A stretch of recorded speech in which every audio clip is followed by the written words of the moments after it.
আসসালামু আলাইকুম, সবাইকে ওয়েলকাম জানাচ্ছি নতুন রেসিপি দেখার জন্য। প্রচণ্ড গরম আর এখন চলছে আমের সিজন। বাজারে প্রচুর কাঁচা আম পাওয়া যাচ্ছে আর গরমের সময় কাঁচা আম দিয়ে ডাল রান্না করে খেতে কিন্তু খুব ভালো লাগে। আমের কিন্তু টক খেতেও ভালো লাগে, তো এর জন্য প্রতিদিনই আমাদের ঘরে এই আম ডালটা থাকে। সবাই খুব পছন্দ করে। আমি জানি সবাই আপনারা আম ডাল রান্না করতে পারেন, তবে নতুন আপু ভাইয়াদের জন্য আমি নিয়ে এসেছি আমি কিভাবে ঘরে ঘন আম ডালটা রান্না করি সেই রেসিপি। আশা করছি ভিডিও ভালো লাগবে। ভিডিও ভালো লাগলে প্লিজ আমার চ্যানেলটি সাবস্ক্রাইব করে পাশেই থাকবেন। চলুন দেখে নিই আজকের আম ডাল রেসিপি।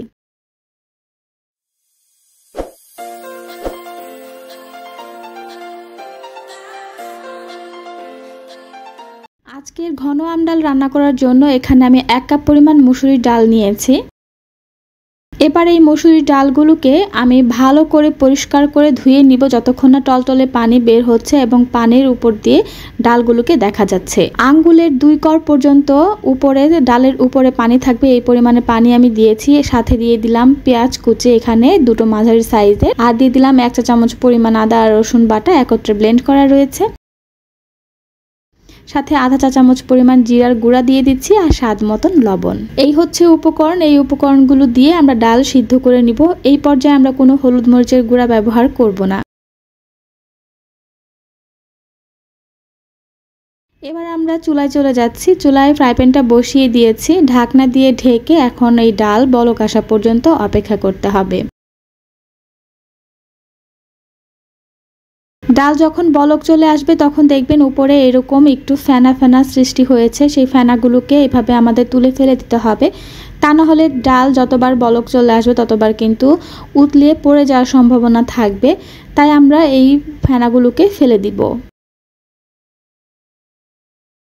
ডালগুলো সিদ্ধ হতে আরও অনেকটা সময় বাকি। আমি এর জন্য ঢাকনা দিয়ে ঢেকে মাঝারি আঁচে ডালগুলো সিদ্ধ করে নিব।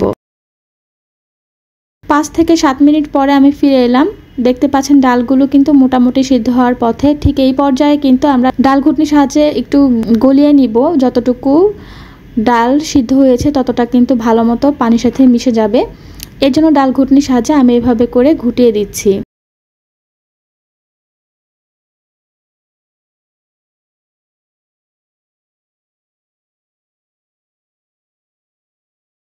ডাল ঘুটনি দিয়ে ভালো করে ডালটা ঘুটে নেওয়ার পর এখন আলতো করে একটু নেড়ে নিচ্ছি। দেখতে পাচ্ছেন আরও কিছুটা ডাল সিদ্ধ হওয়া বাকি।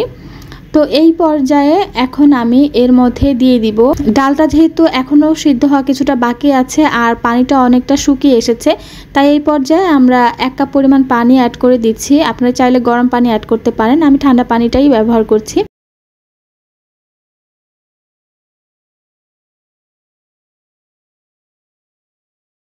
সাথে দিয়ে দিব স্বাদ মতন কাঁচামরিচ। আমি কিন্তু এখনও কাঁচামরিচ ব্যবহার করিনি, তাই এই পর্যায়ে কাঁচামরিচটা দিলে কাঁচামরিচের ঝালটাও যেমন এখন কম বের হবে আর তার পাশাপাশি ফ্লেভারটাও খুব সুন্দর থাকবে।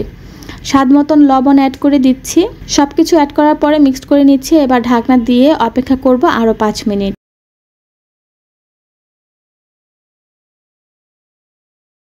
5 মিনিট পরের অবস্থা দেখতে পাচ্ছেন ডাল যতটুকু সিদ্ধ হওয়া বাকি ছিল অতটাও কিন্তু সিদ্ধ হয়ে গিয়েছে। আর আমাদের এখন এই পর্যায়ে দিয়ে দিতে হবে আগে থেকে কেটে ধুয়ে পরিষ্কার করে নেওয়া আম, কাঁচা আম, যেটা আমাদের আজকের ডালের মূল আকর্ষণ। তো আমি লম্বা করে কেটে নিয়েছি আমগুলোকে। আপনারা আপনাদের পছন্দ অনুযায়ী যে কোনোভাবেই কেটে নিতে পারেন। আমগুলো দেওয়ার পর 5 মিনিটের জন্য ঢাকনা দিয়ে ঢেকে দিব আমগুলো সিদ্ধ হওয়ার জন্য।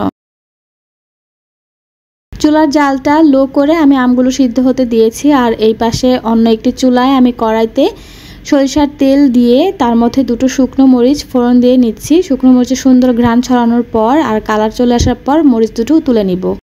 দিয়ে দিচ্ছি এখানে মাঝারি সাইজের একটি পেঁয়াজ কুচি, সাথে দিয়ে দিব রসুন কুচি, একটা মাঝারি সাইজের রসুন কুচি। পেঁয়াজ এবং রসুন কুচি দেওয়ার পর এখন নাড়াচাড়া করে বেরেস্তা টাইপ করে ভেজে নিতে হবে।